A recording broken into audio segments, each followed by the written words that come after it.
শীত মানেই পিঠাপুলির উৎসব। আসসালামু আলাইকুম বন্ধুরা, সবাই কেমন আছেন? সকালে ঘুম থেকে উঠেই দেখি আমার আব্বু রস নিয়ে এসেছে পিঠা খাওয়ার জন্য।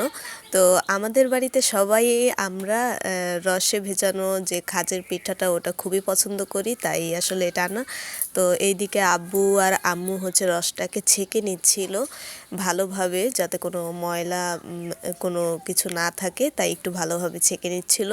ছেঁকে নেওয়ার পরে দেখেন এটা কত সুন্দর ক্লিয়ার, কত সুন্দর লাগছিল। এইদিকে হচ্ছে আব্বুকে নারিকেল কাটার জন্য দিয়ে গেছে আম্মু।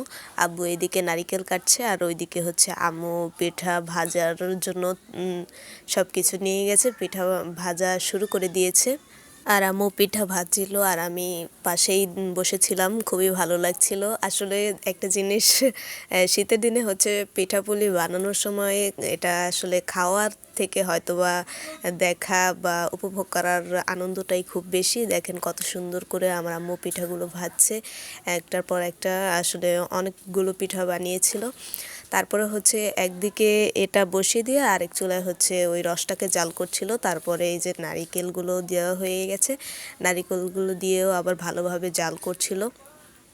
এটাকে জাল করে সাথে কিন্তু আমরা দুধ দিয়ে দিয়েছিলাম, দুধ দিয়েও ভালোভাবে জাল করেছিলাম, যেহেতু ওটা দেখানো হয়নি। দুধ দিয়ে তারপরে হচ্ছে এটা রেডি করে রেখেছিল। তারপরে সন্ধ্যার দিকে হচ্ছে আমরা এই পিঠাগুলোকে ভিজিয়ে নিয়েছি, আর একটু ভিজিয়ে সাথে হচ্ছে একটু ভালোভাবে জাল করে নিয়েছি, যাতে এটাকে রেখে দেওয়া যায়। তো রাতে হচ্ছে গরম গরম খুব একটা পিঠা পছন্দ করি না, সকালবেলা ঠান্ডা হয়ে গেলে সেই পিঠাটা আর কি একটু বেশি ভালো লাগে। তাই এখন দেখেন পিঠাগুলো কি সুন্দর হয়ে গেছে, সকালের দিকে খুবই ভালো লাগছিল খেতে।